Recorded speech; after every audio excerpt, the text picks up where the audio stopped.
People get vaccinated and things open up a little more, you may be feeling a little nervous about re-entering the world. And if you're feeling a little socially awkward right now, don't worry. It's perfectly normal. Our happiness expert, Christine Whelan, joins us now with why it's important to move past those feelings. Christine, good to see you again. Hi, Christine. Hi there. Great to be here. So it's okay to feel kind of awkward about all of this.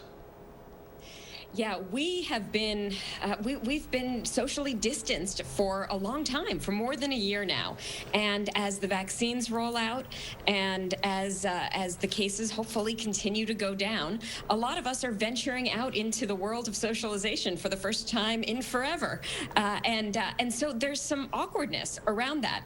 And I thought it might be a good idea to have some tips and to share some advice on how to re-socialize and be kind to yourself along the way. That's great, because it has been a long time, and for people who are maybe naturally introverted, it's been a little comforting in some ways to not have to be in the mix of things. But you've done a lot of research about happiness and the role relationships play in happiness.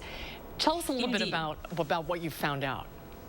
Right. So, all right. So let's first start with the sort of the basic safety. And so, you know, we are not out of the woods yet with the pandemic, but things are getting better, and we are beginning to head out. So the first thing that I'd recommend is that everybody make sure that they have evidence-based science advice on what is safe for them and what is safe to do in terms of gatherings. I am one of the nerdy girls, those nerdy girls at Dear Pandemic, which is a website that is all over social media that answers people's questions on just these kinds of topics.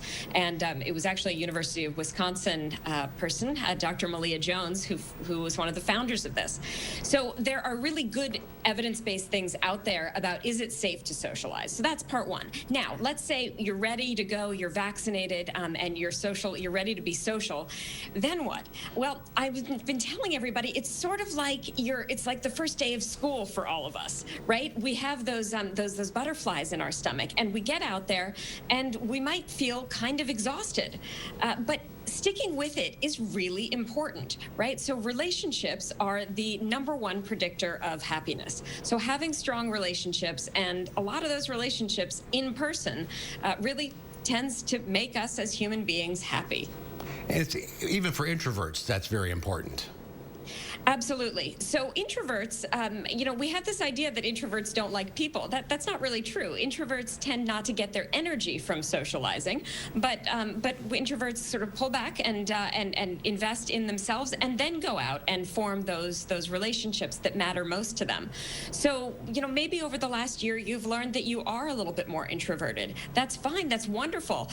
Take those learnings and figure out a relationship and social schedule that works for you. It's been so interesting, because at first, when everybody was home, we thought, oh, we can't do this, we can't work from home, and then everybody kind of got in a groove with it, and now some people are reluctant to go back to normal.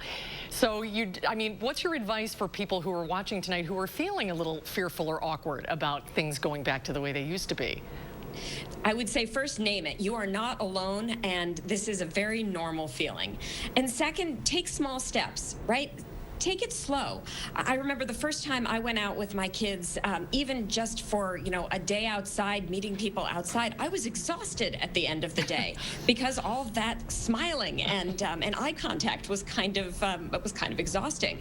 The other tip that I would have is, you know, one of my research areas is self-help books and self-improvement, and there is a wonderful one from a long time ago, Dale Carnegie's How to Win Friends and Influence People, and it's all about how to be confident in social situations. And so I think we can all take a page out of that very old bestseller and remember to smile, to ask people about how they're doing, and to express interest in others. And those real basic things, I think, are going to go a long way to making you remember why more than a year ago you were so sad to go indoors for the first place. One step at a time. We'll all get there eventually. Absolutely. Christine, thanks for being with us today. Great to see you. Thanks so much.